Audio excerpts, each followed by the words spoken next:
Very good morning to all, very good afternoon, very good evening and very good night. In this lecture we will continue.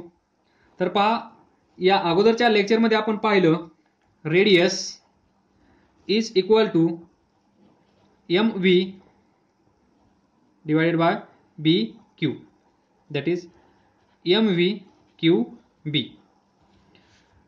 हा particle, charge particle circular motion करत असेल, त्या सर्कलची radius R असेल, charge Q, mass M, velocity V, तर पहा आणि इथे असणार मॅग्नेटिक फील्ड बी. तर या सर्व गोष्टी आपल्याला माहित असतील तर आपण हा जो पार्टिकल आहे, हा जो चार्ज पार्टिकल आहे, जो इथे सर्क्युलर मोशन करत आहे, त्या सर्कलची, त्या सर्क्युलर पाथची रेडियस आपण हा फॉर्म्युला यूज करून फाइंड करू शकतो. तर next, time period of circular motion. Time period of circular motion. आता टाइम पिरियड काय असतो हे एक्सप्लेन करण्याची गरज नसावी. तर हा पार्टिकल इथून निघाला, ही सर्क्युलर पाथ 1 रिव्होल्यूशन कंप्लीट करून इथे आला.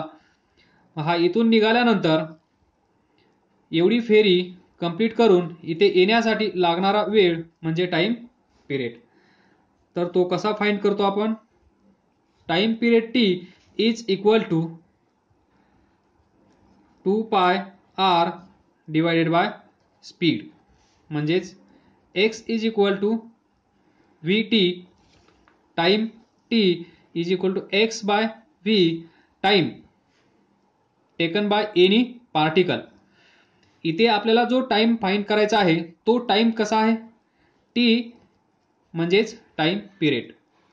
इथून इथे जाण्यासाठी लागणारा वेळ टी.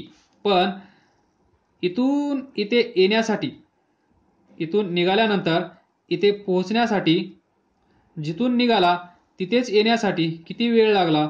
म्हणजेच T is equal to T, time taken. जर हा कंप्लीट जर्नीसाठी, परत तिथेच येण्यासाठी लागणारा वेळ जर आपण कन्सिडर केला तर त्याला आपण म्हणतो time period. From this x distance travelled. तर एक फेरी कंप्लीट करण्यासाठी डिस्टन्स किती ट्रॅव्हल करावं लागतं सर्क्युलर मोशनमध्ये? 2 पाय आर, जर त्याची रेडियस आर असेल तर. म्हणून T is equal to X by V. X म्हणजे 2 पाय आर, व्ही म्हणजे ही जर्नी कंप्लीट करत असताना त्या पार्टिकलचा स्पीड किती होता, व्ही. तर व्ही आपल्याला माहित आहे, बरोबर. 2 pi R divided by V किंवा 2 पाय बाय व्ही. आर किती आहे? M V by Q B, M V by Q B. V cancel. 2 pi M divided by Q B, T. तर पहा, टाइम पिरियड इथून निघाला, परत तो इथेच आला, इथून निघाला, इथेच आला, रेडियस आर. हा जो चार्ज आहे या चार्जचं mass M.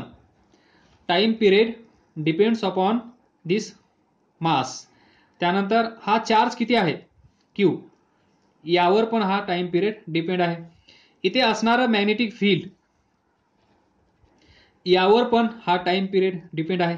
But C, radius, या फॉर्म्युल्यामध्ये रेडियस आपण कन्सिडर करत आहोत का? नाही. म्हणजे टाइम पिरियड, याचा टाइम पिरियड, याचा टाइम पिरियड, याचा T2 असेल, याचा T1 असेल, T1 is equal to T2 is equal to T. तर कसं काय शक्य आहे? हे छोटंसं सर्कल आहे, हे मोठं सर्कल आहे. तर दोघांना लागणारा वेळ सेम कसा काय असू शकतो? तर याच्या पाठीमागचं कारण असं आहे की ज्यावेळेस तो पार्टिकल इथे असेल या पाथमध्ये, त्यावेळेस त्याचा स्पीड जास्त असेल म्हणजेच तो जास्त डिस्टन्स कव्हर करत आहे. इथे असेल त्यावेळेस त्याचा स्पीड कमी असेल, तो कमी डिस्टन्स ट्रॅव्हल करत आहे. म्हणजे जेव्हा हा पार्टिकल एवढं छोटंसं सर्कल बनवत असेल त्यावेळेस याचा स्पीड खूप कमी असेल, कारण त्याला डिस्टन्स कमी कव्हर करायचा आहे. जसं याची रेडियस वाढेल त्यावेळेस पहा सर्कम्फरन्स 2πr इन्क्रीज झाला, तेवढंच डिस्टन्स टाइम पिरियड पहा टाइम इज इंडिपेंडंट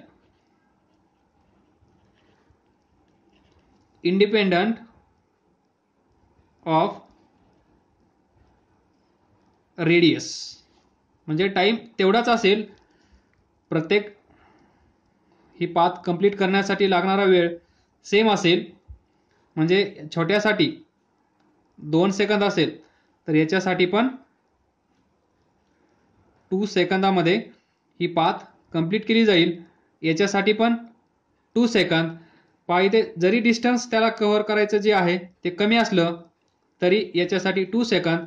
याच्यासाठी पहा डिस्टन्स खूप जास्त ट्रॅव्हल करायचं आहे, जास्त कव्हर करायचं आहे, तरी पण 2 second. That is time period same असेल त्यालाच आपण म्हणतो T is independent of radius. मग इथे चेंज कशामध्ये होत असेल, जशी जशी याची रेडियस इन्क्रीज होत जाते म्हणजे डिस्टन्स त्याला जास्त ट्रॅव्हल करायचं असतं त्यावेळेस त्याचा स्पीड इन्क्रीज होतो. म्हणजे तेवढ्याच वेळेमध्ये तो डिस्टन्स कव्हर करेल आणि म्हणून आपण म्हणू शकतो T is independent of radius.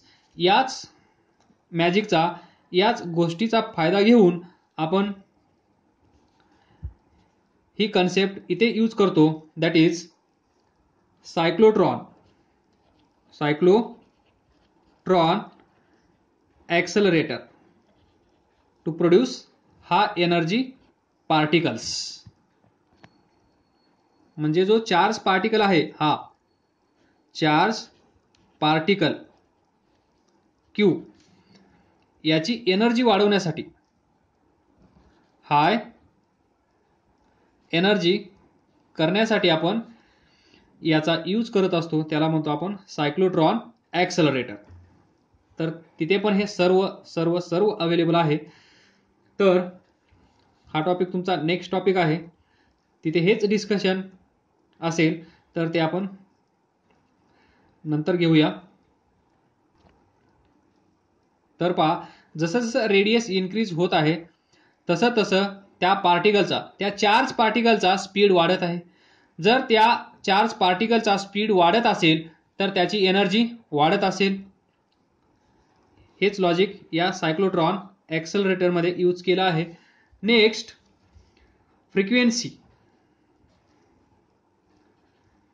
Frequency of rotation कशी फाइंड करू शकतो आपण. आपल्याला माहित आहे frequency F is equal to reciprocal of time period. Time period तुम्हाला माहित आहे 2πm divided by Q B. तर 1/2πm upon Q B is equal to Q B divided by 2πm hertz. तर हे डिस्कस करण्याची गरज नसावी. Next angular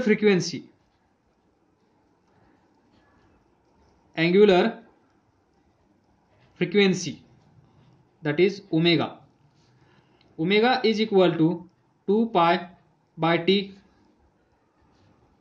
Again 2π divided by t. t किती आहे 2πm divided by qb. तर इथे पहा 2π कॅन्सल, किती येईल मग qb divided by m.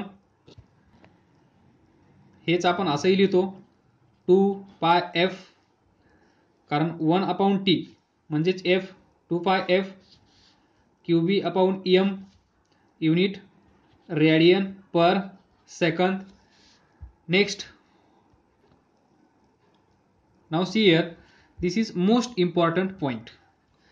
तर पहा आपण आतापर्यंत जे डिस्कशन केलं त्या डिस्कशनमध्ये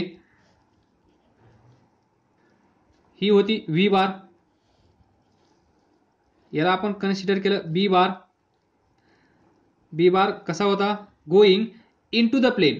कसा आहे हा, going into the plane, बरोबर. तो असा दाखवला मी इथे, कारण going into the plane इथे आपल्याला दाखवता येणार नाही. तर या दोघांमध्ये अँगल किती आहे, 90 डिग्री. त्यावेळेस आर इज इक्वल टू किती आहे, M V by Q B. But आला परत बट ज्यावेळेस या दोघांमधला अँगल 90 डिग्री नसेल त्यावेळेस आपण काय करणार, म्हणजे but when theta is not equal to 0, theta is not equal to 180, theta is not equal to 90. तुम्हाला माहित आहे थीटा इज इक्वल टू 0 असेल तर F M 0, theta is equal to 180 असेल तर F M 0, theta is equal to 90 degree असेल तर F M is equal to Q V B. जर असं नसेल आणि असंही नसेल तर काय, तर याचा आन्सर आपल्याला आज भेटून जाईल. तत्पूर्वी हे लक्षात ठेवा, V bar and B bar इथे असे दाखवले आहेत, ते ॲक्च्युअली कसे असतील, going into the plane. म्हणजे हा ॲरो आपल्याला दिसणार नाही, तो प्लेनमध्ये गेलेला असेल. तो दिसण्यासाठी आपण इथे ड्रॉ केला आहे. तर तुम्ही असं समजा, this direction is going into the plane, this direction. हा असेल व्ही बार. तर this is the direction of magnetic field, जी की परपेंडिक्युलर असेल. पहा इथे, बरोबर. हा अँगल कसा असेल, हा अँगल 90 डिग्री असेल. म्हणजेच V bar and B bar are perpendicular to each other. Now I will draw here. This is V bar, this is B bar. इथे पहा, going into the plane. This V bar going into the plane. लक्षात ठेवा, angle between V bar and B bar is 90. FM is equal to QVB. या केसमध्ये आपल्याकडे radius आली MV upon QB. बार काहीने पहा.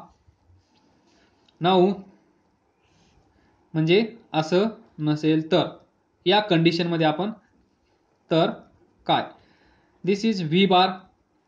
तर पहा, this is B bar, this is angle. पहा, हा अँगल 0 आहे का, नाही. हा अँगल 180 आहे का, नाही. हा अँगल 90 आहे का, नाही. म्हणजेच theta is not equal to 0, theta is not equal to 180, theta is not equal to 90.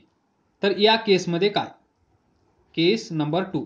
ही केस 1 जी आतापर्यंत आपण डिस्कस केली. तर या केसमध्ये काय करतो आपण, इथे पहा, R is equal to M V divided by Q B. हे तुम्हाला माहित आहे. एम इथे जो चार्ज आपण कन्सिडर केला त्याचं मास एम, मग अँगलचा काही संबंध राहणार नाही, म्हणजे एमचा प्रॉब्लेम नाही. क्यू तोच चार्ज आहे इथे पण, म्हणजे क्यूचा पण प्रॉब्लेम सॉल्व्ह झाला. व्ही अँड बी पहा, व्ही बार अँड बी बार हे दोघं एकमेकांना जेव्हा परपेंडिक्युलर असतात त्यावेळेस हा फॉर्म्युला आपला तयार झाला. तर हाच फॉर्म्युला इथे तुम्हाला कसा यूज करावा लागेल, इथे पहा, क्यू बी इथे जे मॅग्नेटिक फील्ड असेल तेच मॅग्नेटिक फील्ड इथे असेल, बरोबर. फक्त डायरेक्शन चेंज झाली आहे. मॅग्निट्यूड चेंज होईल का, डायरेक्शन जर आपण चेंज केली तर मॅग्निट्यूडवर काही इफेक्ट होईल का, नाही. तर R is equal to mass पण तोच आला, म्हणजे एमची जागा एमनेच घेतली. क्यूची जागा क्यूनेच घेतली, बीची जागा बीनेच घेतली, राहिला प्रश्न व्हीचा. कुणाचा? व्हीचा. तर इथे थोडासा विचार करा. या फॉर्म्युल्यामध्ये व्ही आणि बी एकमेकांना कसे आहेत? व्ही अँड बी एवढाच विचार करा. इथलं सोल्युशन आपल्याला भेटून जाईल. व्ही अँड बी कसे आहेत? Perpendicular to be. बरोबर. मग तुम्ही असं करा, हा जो व्ही बार आहे याचे दोन कॉम्पोनंट तयार करा. एक अलॉंग दिस मॅग्नेटिक फील्ड आणि दुसरा perpendicular to this magnetic field. आपल्याला पाहिजे काय? व्ही कसा पाहिजे? जो बी ला परपेंडिक्युलर असेल. व्ही कोणता पाहिजे? जो मॅग्नेटिक फील्डला परपेंडिक्युलर असला पाहिजे. इथे पहा, डायरेक्शन ऑफ मॅग्नेटिक फील्ड कशी आहे? Going into the plane. इथे गोइंग इनटू द प्लेन. तर ही डायग्राम थोडीशी मी तुम्हाला समजेल अशी ड्रॉ करतो. तर पहा, ही एक जनरल केस असं कन्सिडर करा. तर आता आपल्याला हे समजण्यासाठी ही जी मॅग्नेटिक फील्ड आहे तिची डायरेक्शन मी चेंज करतो जेणेकरून तुम्हाला लवकर समजून येईल. तर पहा, इथे जी मॅग्नेटिक फील्ड आहे ती गोइंग इनटू द प्लेन आहे. तर ती मी अशी ड्रॉ करतो, बी बार. त्यानंतर ही असेल व्ही बार. बरोबर. तर या केसमध्ये पहा, बी बार अँड व्ही बार फक्त इंटरचेंज केले. तर इथे ही डायरेक्शन कन्सिडर करण्याची गरज नाही, कारण आपण हा डायरेक्शन चेंज केली आहे. ही आपण कोणती डायरेक्शन कन्सिडर केली होती? Going into the plane. ही डायरेक्शन म्हणजे गोइंग इनटू द प्लेन.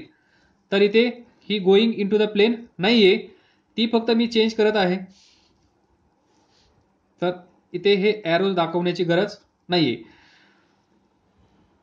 कारण ती डायरेक्शन आपण इथे स्पेसिफाय केली आहे, लेफ्ट टू राईट. तर इथे पहा, या केसमध्ये व्ही बार अँड बी बार एकमेकांना परपेंडिक्युलर नाही आहेत. तर मग काय कराल? अशा केसमध्ये आपण काय करणार? हे लॉजिक आपल्याला इथून भेटेल. हा फॉर्म्युला डिफाईन करण्यासाठी आपल्याला गरज आहे ती व्ही हा बी ला परपेंडिक्युलर असला पाहिजे. व्ही हा बी ला परपेंडिक्युलर असला पाहिजे. मग मी काय करणार? हा व्ही बार असा आहे, तर याचा एक कॉम्पोनंट अलॉंग बी बार हा कोणता असेल? V cos theta. हा कोणता असेल? V sine theta. तर पहा, एक कॉम्पोनंट असा भेटला व्ही साइन थीटा, एक कॉम्पोनंट असा भेटला व्ही कॉस थीटा. बरोबर. तर इथे पहा, आपल्याला पाहिजे कोणता? जो परपेंडिक्युलर आहे तो. म्हणजे जिथे पहा, व्ही साइन थीटा आणि बी बार या दोघांमध्ये अँगल आहे की नाही? 90. ही केस म्हणजेच व्ही अँड बी या दोघांमध्ये अँगल 90 डिग्री असला पाहिजे. तर हा जो व्ही बार आहे, जो बी बारला परपेंडिक्युलर नव्हता, त्याला आपण परपेंडिक्युलर आता केला आहे. हीच डायग्राम आपण अशी ड्रॉ करू शकतो. This is V cos theta along B bar. इथे असेल व्ही साइन थीटा. तर पहा, बी बार या डायरेक्शन मध्ये आहे. बी बारला परपेंडिक्युलर कोणता कॉम्पोनंट आहे? V sine theta. कोणता कॉम्पोनंट आहे? V sine theta. म्हणजेच R is equal to M upon Q B. इथे जे आपल्याला लिहायचं होतं ते इथेच लिहूया, एम बाय क्यू बी. ही पहा, व्हीच्या जागेवर कोण येईल? परपेंडिक्युलर कॉम्पोनंट, म्हणजे व्ही परपेंडिक्युलर. म्हणजे व्हेलॉसिटीचा या बी ला, this is direction of B, याला परपेंडिक्युलर असणारा कॉम्पोनंट म्हणजेच व्ही साइन थीटा. याला आपण शॉर्ट मध्ये असं लिहितो, सॉरी, व्ही परपेंडिक्युलर. तर हा कॉम्पोनंट आपल्याला यूज करावा लागेल इथे, that is V sine theta. म्हणजेच आर कसा डिफाइन होईल? मग radius of this circular path कसे असेल? M same, Q same, B same, mass change होणार नाही, क्यू चेंज होणार नाही, बी मॅग्नेटिक फील्ड चेंज होणार नाही, तर व्ही चेंज होईल, व्ही साइन थीटा. तर पहा R is equal to M V upon Q B, त्याची जागा फक्त M V sine theta upon Q B हा फॉर्म्युला तुम्हाला यूज करावा लागेल जेव्हा लक्षात ठेवा, जेव्हा V bar and B bar इथे theta is not equal to 0, theta is not equal to 180, theta is not equal to 90 असेल तेव्हा कोणता कॉम्पोनंट घेणार, जो बी बारला परपेंडिक्युलर असेल तो 90 डिग्री अँगल असला पाहिजे. इथे लक्षात ठेवा या केसमध्ये व्ही बार अँड बी बार एकमेकांना परपेंडिक्युलर आहेत. इथे व्ही बार बी बार एकमेकांना परपेंडिक्युलर नव्हते. इथे डायरेक्शन आपण इनटू द प्लेन घेतली होती, ती इमॅजिन होणार नाही हे कॉम्पोनंट रिझॉल्व्ह केल्यानंतर, म्हणून आपण ही डायग्राम चेंज केली, अशी ड्रॉ केली. इथे तुम्हाला दिसत आहे बी बारची डायरेक्शन अशी असेल तर व्ही साइन थीटा परपेंडिक्युलर आहे, म्हणजे व्हीच्या जागेवर व्ही साइन थीटा आपल्याला घ्यायला लागेल. म्हणजेच आपल्याला radius is equal to M V sine theta upon Q B हा फॉर्म्युला भेटेल जर हे परपेंडिक्युलर नसतील तर. मग टाइम पिरियड काय असेल, T is equal to 2 pi R total distance that is circumference divided by speed, 2 pi R same divided by V काय असेल, V sine theta is equal to 2 pi M upon Q B. Time period. Last but not least, तर पहा तुम्हाला माहित झाला आता ज्यावेळेस B bar असा असेल, व्ही बार असा असेल, त्यावेळेस काय करणार आपण, व्ही साइन थीटा इकडे व्ही कॉस थीटा, म्हणजे व्हेलॉसिटीचे दोन कॉम्पोनंट अवेलेबल असतील. जो हा चार्ज इथे असेल, due to this V sine theta हा काय करेल, सर्क्युलर मोशन करेल. Due to V sine theta, due to V sine theta हा पार्टिकल काय करेल, सर्क्युलर मोशन. सर्क्युलर मोशन हा चार्ज पार्टिकल कसा करतो हे आपण पाठीमागच्या 2 लेक्चरमध्ये डिस्कस केलं आहे. ड्यू टू दिस व्ही इथे चार्ज असेल, हा व्ही असा असेल, फोर्स इकडे असेल, तर हा पार्टिकल इकडे डिफ्लेक्ट होईल आणि अशा प्रकारे हा सर्क्युलर मोशन करत असेल. पण ज्यावेळेस हा व्ही असा नसेल, इथे मॅग्नेटिक फील्ड कसा आहे, गोइंग इनटू द प्लेन, म्हणजे going into the plane B bar आणि व्ही बार यांच्यामध्ये अँगल 90 नसेल, तर त्या केसमध्ये V sine theta is responsible.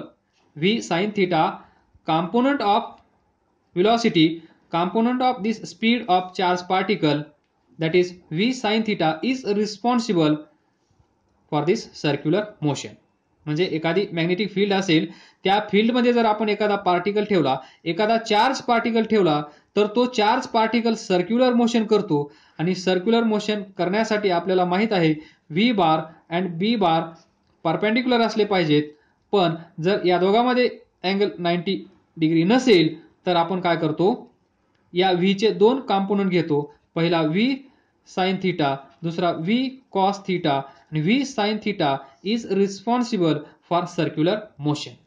मग हा व्ही कॉस थीटा काय करत असेल, तुम्हाला माहित झाला आता. व्हीच्या जागेवर व्ही साइन थीटा घ्यावा लागेल, म्हणजेच सर्क्युलर मोशन कंप्लीट होईल. आणि सर्क्युलर मोशन कंप्लीट झाली म्हणजेच रेडियस असेल M V sine theta divided by Q B. तर हा प्रॉब्लेम सॉल्व्ह झाला. पण इथे व्ही कॉस थीटा शिल्लक आहे. मग हा व्ही कॉस थीटा इथे काय काम करत असेल, तर लक्षात ठेवा, इमॅजिन करण्याचा प्रयत्न करा. थोडी वेगळी डायग्राम काढण्याचा प्रयत्न मी करणार आहे.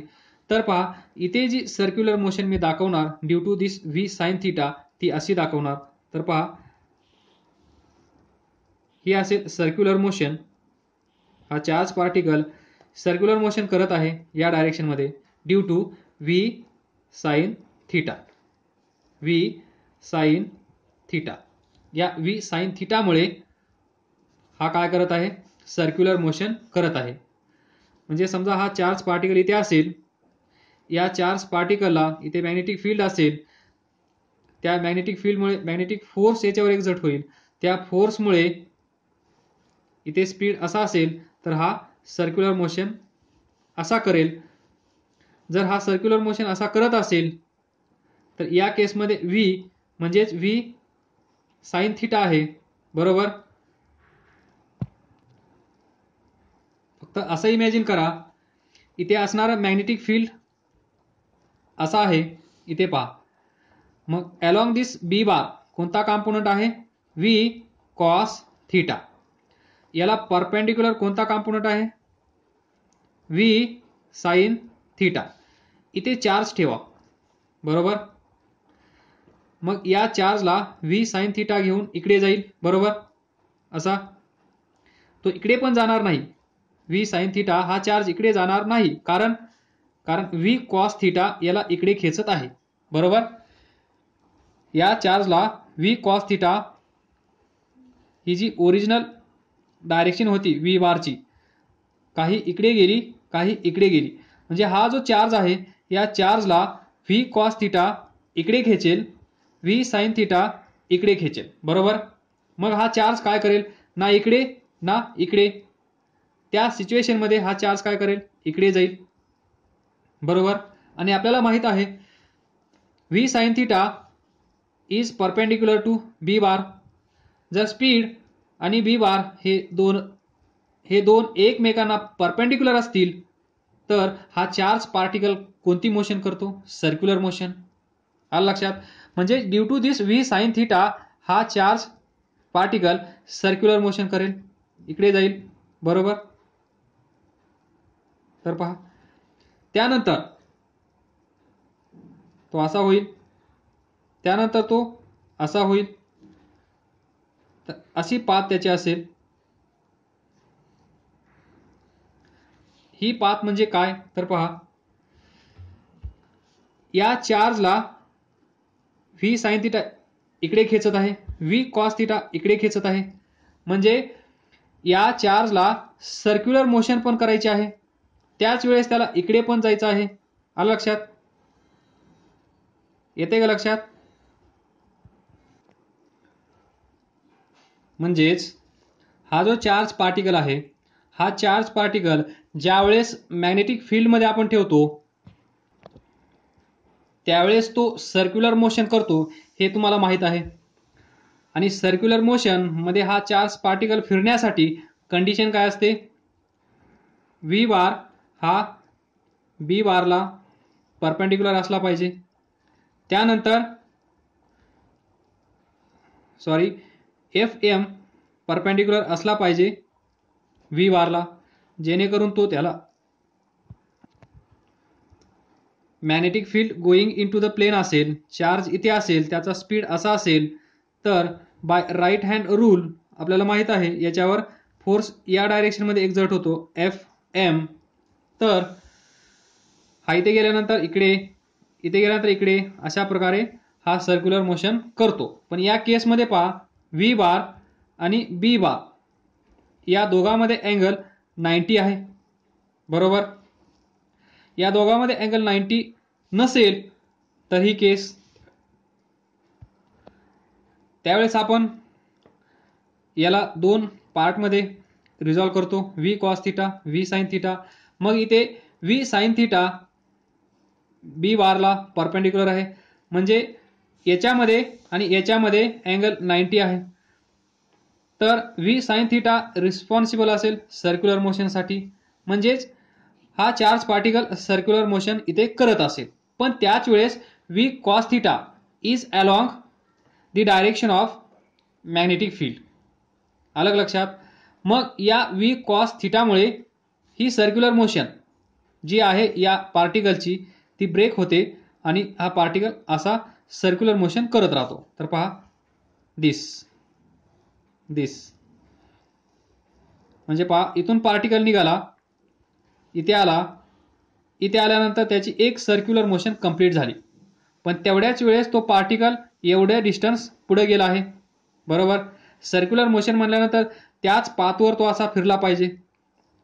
हा त्याच पाथवर केव्हा फिरेल, जेव्हा व्ही अँड बी एकमेकांना परपेंडिक्युलर असतील, म्हणजेच या दोघांमध्ये 90 डिग्री अँगल असेल. तर जर 90 डिग्री अँगल नसेल तर हा सर्क्युलर मोशन पण करेल. त्याच वेळेस या चार्ज पार्टिकलला व्ही कॉस थिटा इकडे घेऊन जात आहे. मग या व्ही कॉस थिटामुळे हा चार्ज पार्टिकल थोडासा इकडे डिस्प्लेस होईल आणि त्यानंतरची सर्क्युलर मोशन इकडे कंप्लीट होईल. पहा इथे आला, ही डिस्टन्स, एवढ्या डिस्टन्सनी तो इकडे गेला. त्यानंतर ही दुसरी सर्क्युलर मोशन कंप्लीट झाली, तिसरी. त्यानंतर पहा पार्टिकल इथे आला, एवढं डिस्टन्स तो डिस्प्लेस झाला. त्यानंतर पहा ही फोर्थ सर्क्युलर मोशन, पहा एक सर्कल कंप्लीट झाला इथे. पण त्याच वेळेस तो एवढ्या डिस्टन्सनी इकडे गेला. बरोबर आहे. म्हणजे प्रत्येक वेळेस तो असा पुढे जात आहे. म्हणजेच V sine theta is responsible for circular motion, V cos theta is responsible for this linear motion. म्हणजेच याच्यामुळे काय होत आहे, हा पॅरलल कॉम्पोनंटमुळे V cos theta is parallel component parallel to B bar. याच्यामुळे काय होत आहे, हा पार्टिकल स्ट्रेट लाईन मध्ये इकडे जात आहे. आलं लक्षात. व्ही बार जर परपेंडिक्युलर नसेल तर V sine theta, V cos theta, V sine theta is responsible for circular motion and V cos theta is responsible for straight path. म्हणजे तो स्ट्रेट असा चालला जाईल, त्याच वेळेस सर्क्युलर मोशन करत असेल. आणि यालाच आपण म्हणतो हेलिक्स. याला काय म्हणतो आपण, हेलिकल मोशन किंवा हेलिक्स. आणि हे जे डिस्टन्स आहे प्रत्येक एका रिव्होल्यूशन नंतर तो पुढे जात आहे, याला आपण म्हणतो पिच. म्हणजे वन टाइम पिरियड. इथून पार्टिकल निघाला, इथे आला, एक रिव्होल्यूशन कंप्लीट झाली, म्हणजेच टाइम किती लागला असेल, टी. म्हणजे टी टाइमामध्ये तो एवढा डिस्टन्स पुढे जात आहे. टी टाइमामध्ये जेवढं डिस्टन्स तो पुढे जात आहे त्याला आपण म्हणतो पिच. तर लक्षात ठेवा, so here this resultant motion और resultant path followed by particle will be helix. लक्षात. काय समजलं नसेल तर विचारा, अभ्यास करत राहा, पुढे जात राहा. All the best. थँक्यू.